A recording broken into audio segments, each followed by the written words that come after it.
If you stand near the bins outside a cafe for long enough, and I've done this more than is probably healthy, you'll see the full spectrum of human coffee cup disposal anxiety play out. Some people, zero hesitation. The whole thing goes in. Cup, lid, one bin, one and done, moving on. Others pause. They'll lick that chocolate froth off the lid first and then stand there staring at the two bins like they're trying to defuse a bomb almost. Cup in one, lid in the other? Both in one? Wait, hang on, is this one recyclable or is that general waste? The majority of us are trying to do the right thing. We just can't always tell what that right thing is. Growing up in the 80s in Australia, we had a really famous TV campaign all about do the right thing. The concept was put rubbish in the bin, not on the ground. Simple. Now it means separate the components, rinse them if possible, identify the material composition, find the correct receptacle, then cross your fingers and just hope the system actually works.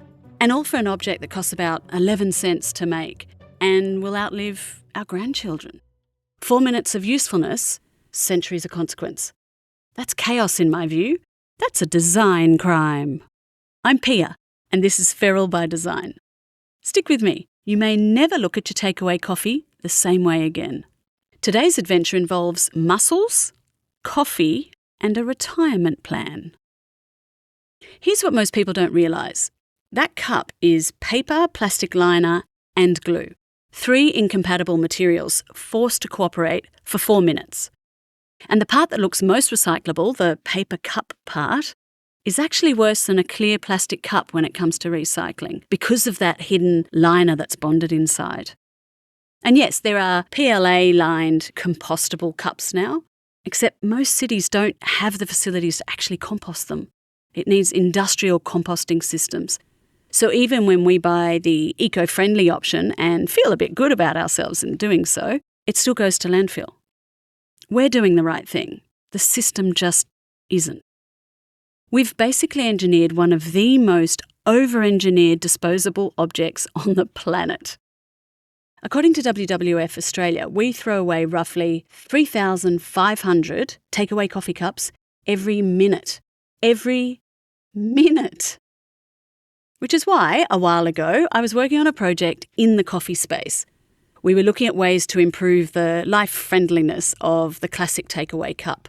God knows I've got a whole shelf of reusable cups at home, so that was both professional interest and a personal pain point. For one aspect of this project, I went looking for answers underwater, naturally. Because if anything's mastered temporary adhesion in wet, chaotic conditions, it's something living in the ocean. Okay, goggles on. I've got some engineers I want you to meet. Introducing the Mussel. Picture the coastline at low tide, rocks covered in dark, clustered shells, just hanging there like they've been caught high and dry with their pants down. Mussels don't just choose their seat and sit. At high tide, they have to anchor themselves against incredibly powerful waves, currents, boat churn, forces that would tear most human structures apart. So how does something that small hold on in chaos like that?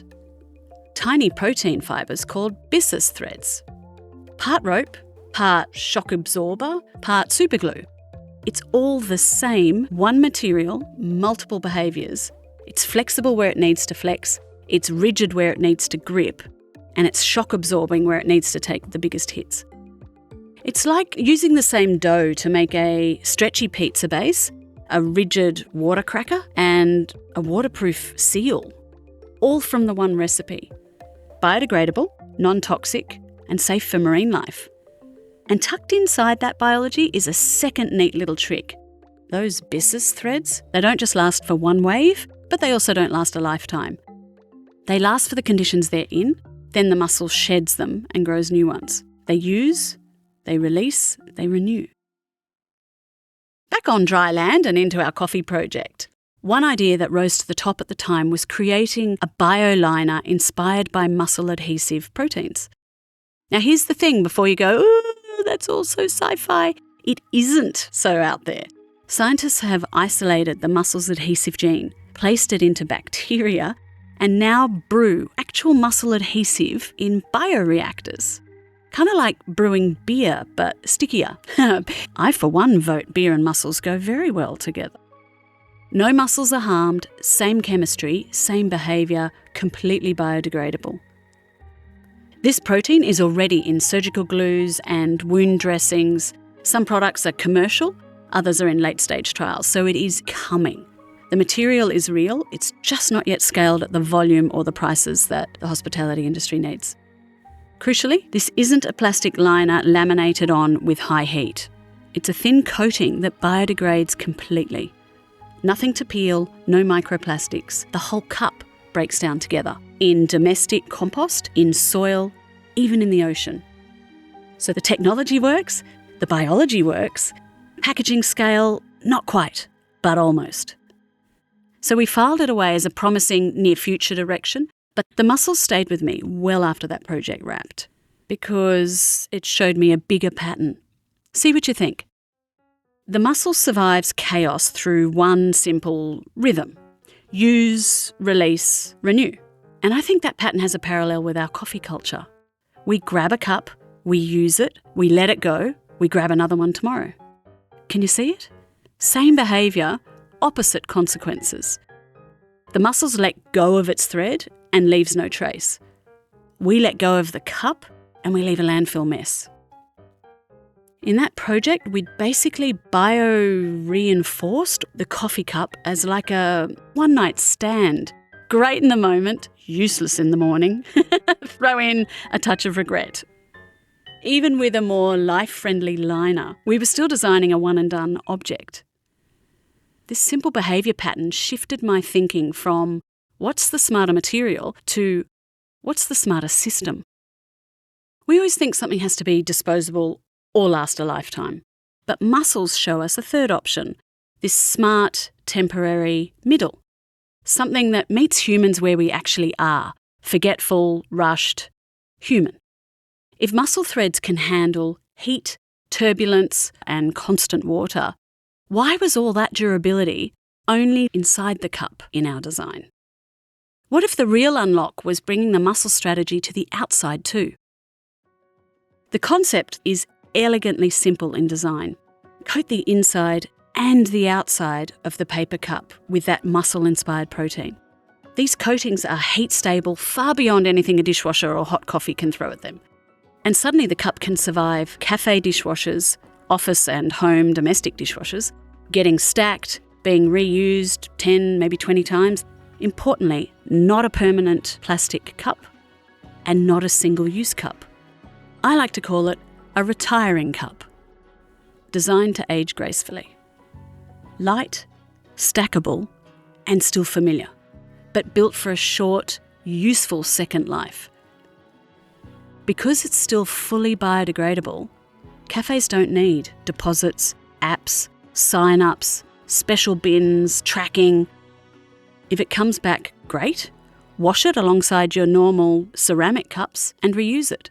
If it doesn't, fine. It breaks down cleanly in household compost, soil, even marine environments.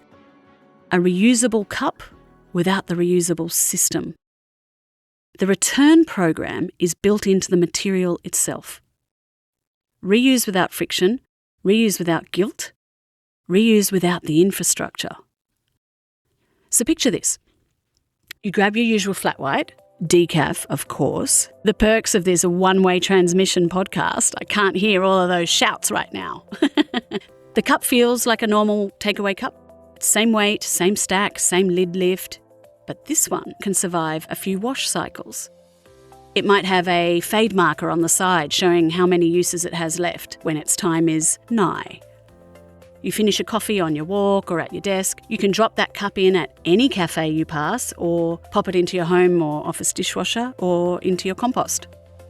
Stack a few up over a few days and return them in a batch if you're lazy. And when it's done, into either your compost bin or into the cafe's compost bin, which increasingly in Australia cafes are being required to have anyway. No app, no deposit, no remembering the right cup. Just a mussel-inspired shortcut to less waste and fewer coffee ghosts in landfill. That's the thing about borrowing from nature. You start with one question and it hands you a better one. I went looking for a smarter material. The Mussels pointed me to a smarter cycle, one that works with how humans actually behave right now. We keep asking how long something should last. Nature asks how well it can leave. So tomorrow, when you're standing at that bin again, maybe the question won't be which bin, but why is it designed this way at all? And that's where change starts. And in the 10-ish minutes we've spent here, underwater with mussels drinking coffee, 35,000 cups have been thrown away in Australia alone. Stay curious. Nature always has another clue tucked under the next wave. I'm Pia. This is Feral by Design. Next week, pack your sunscreen. We're heading to the Kalahari, where a tiny desert specialist is about to show us how to make learning stick under pressure. See you then.